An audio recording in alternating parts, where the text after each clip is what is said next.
Ascension Church is there? Probably in New Jerusalem. Because we have several. It has one white church, the Ascension Church, and then it has a Kolodinskaya. yes, I believe. No, it's now in Moscow. Right. Do they have lots of English there? I don't know actually. I think they have, because there are many tourists, Is it nice to foreign see? tourists. Yeah, the church is absolutely beautiful, with this stand and the garden, the Moscow River, and again there will be some events. I mean, these feasts This weekend? So please go up. Go. Now you can make photos, but this pavement is not allowed to step.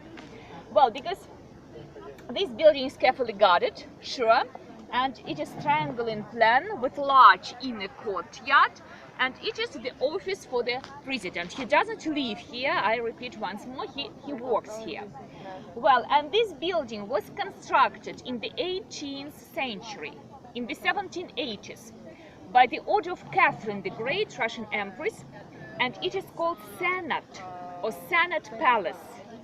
In Imperial Russia, Senate was the highest governmental body. And so it was built as an official, as an administrative edifice on the site of, again, old palaces, estates, and it was always an administrative, because during the Soviet period, Lenin resided here till his death in 1924, and after that all the communist leaders, Stalin and all the others, till Gorbachev, they had their offices here. And since 1991 it is used by the president.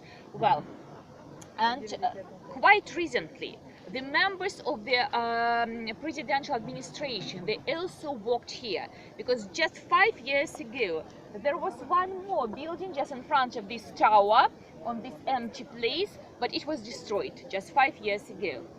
Because this building was constructed during the Soviet period in the 1930s, unfortunately on the site of two monasteries, which had been blown up in 1929, well, by the order of Stalin, and both monasteries were founded in the 14th century. They were very old and very important religious centers for Russian people. But they disappeared, and they constructed an administrative building which was used as a military school initially. Well, and then they destroyed this building also, and now we're designing an underground archaeological museum on this place. Probably in a year, if you come back, you can visit this museum. Well, but have a look at this beautiful tower. Actually, we have 20 towers in the Moscow Kremlin fortress, 20 of them. Above the 5 highest towers, we have stars of red ruby glass. So if you see the star at the tower, it is one of the 5 highest. We have entered the Kremlin through the gates of the highest of all the towers. It is now behind your back. It is Trinity Tower. Its height is 80 meters. But this one in front of you with the clock, it is Savior Tower, and it is the main among all the Kremlin towers. It was the royal entrance into the Kremlin. Well, and this clock, by the way, is the main in our country, and you can check your watches looking at this clock. And when we celebrate New Year, we are always listening to to these clocks. We are waiting. Well, and it is the second highest after the Trinity Tower. And I know that many visitors ask why the main tower is not the highest. It is the most beautiful, but not the highest. Because it is interesting that when Italian architects constructed all these towers at the end of the 15th century, they didn't look like this. They were much lower. Well, they didn't have these stands with green tiles, and they didn't have this multi-tiered upper part with these white stone decorations. All the towers were strict rectangles, just fortifications. But in the 17th century, the Kremlin lost its military significance at all.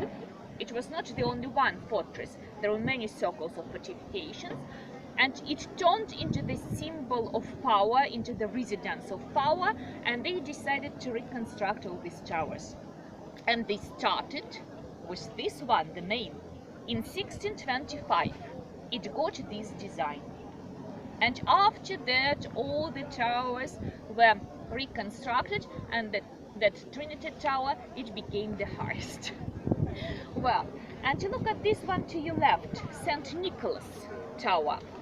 It also looks red square as Savior Tower. Well, and it has very interesting neo-Gothic design, and it got it only in the 19th century, because in 1812, when Napoleon was here in Moscow, leaving Moscow, he wanted to blow up the whole Kremlin, the whole place, and he failed. Thanks God he failed, but there were several explosions, and a part of the Kremlin wall was destroyed, and several buildings were greatly ruined, and this tower was among these ruins, and so they decided to make very interesting design, not make it look like the other towers. Well, but I just want you to keep in mind that it is the oldest part of Moscow. It was absolutely residential area, but it was reconstructed many times because it was always the seat of power. But now we are going to the main historical square, Cathedral Square, with the late 15th, early 16th century buildings. But on our way, we will have a look at two world-famous attractions. I think you have heard about the largest cannon in the world, the Tsar cannon, and the Tsar bell, the largest bell in the whole world. And so we will have a look at them, and then we will go to the square.